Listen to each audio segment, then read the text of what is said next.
২৬শে মার্চ মহান স্বাধীনতা ও জাতীয় দিবস উপলক্ষে সাভারের স্মৃতিসৌধ ফুলে ফুলে ভরে ওঠে। সকাল থেকেই ঢল নামে বিভিন্ন শ্রেণী পেশার মানুষের, বিভিন্ন রাজনৈতিক সংগঠন, সামাজিক সংগঠনের নেতাকর্মীরাও উপস্থিত হন স্মৃতিসৌধ প্রাঙ্গণে। তারা নানা রঙের ব্যানার ফেস্টুন নিয়ে আসেন এই সৌধে এবং বীর শহীদদের প্রতি বিনম্র শ্রদ্ধা জানান।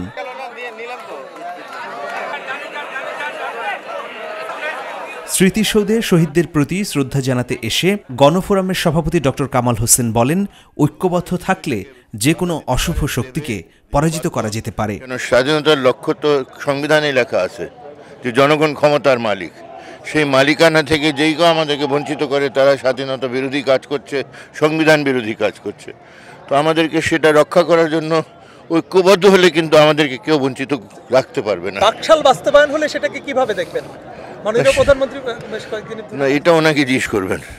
না, আপনি কিভাবে দেখবেন? তার আমার তো অবস্থান মানুষ জানে, বাকশাল সম্পর্কে আমার কি অবস্থান ছিল।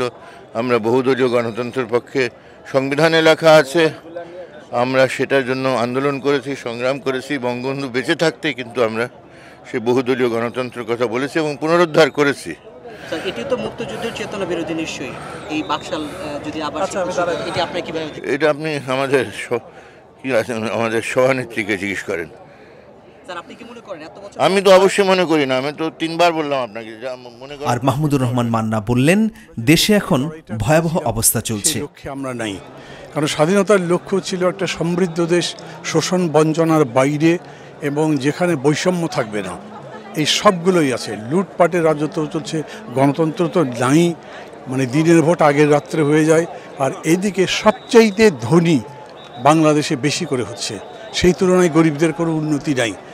মেগা প্রজেক্টগুলোতে লক্ষ কোটি টাকা লুটের তো প্রতিনিয়ত স্টোরি দেখছেন। ব্যাংকগুলো লুট হয়ে গেছে, আমাদের ক্যাপিটাল মার্কেট শেষ হয়ে গেছে, অর্থনৈতিক পরিস্থিতি খারাপ, সার্বিকভাবে দেশের চিত্র আমি ভয়াবহ মনে করি। এটা মুক্তিযুদ্ধের চেতনার কাছেও কিছু নেই। তবে ঢাকা মহানগরের special prosecutor advocate Abdullah Abu বলেন, দেশ বঙ্গবন্ধুর চেতনায় এগিয়ে যাচ্ছে। এদেশের মাটিতে রাজাকারদের কোনো ধরনের স্থান হবে না বলেও মন্তব্য করেন তিনি। আজকে বাংলাদেশে স্বাধীনতা বিরোধী যে শক্তি, তাদের কোনো ঠাঁই নেই।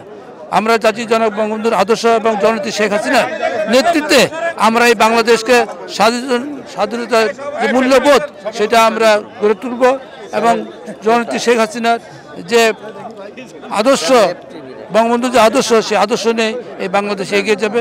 এবং আমরা প্রতিশ্রুতি দিচ্ছি যে এই দেশে আমরা জননেত্রী শেখ হাসিনার নেতৃত্বে আমরা এগিয়ে যাব। আমিরুল মোমিনিন মানিক, চেঞ্জ টিভি.প্রেস, সাভার।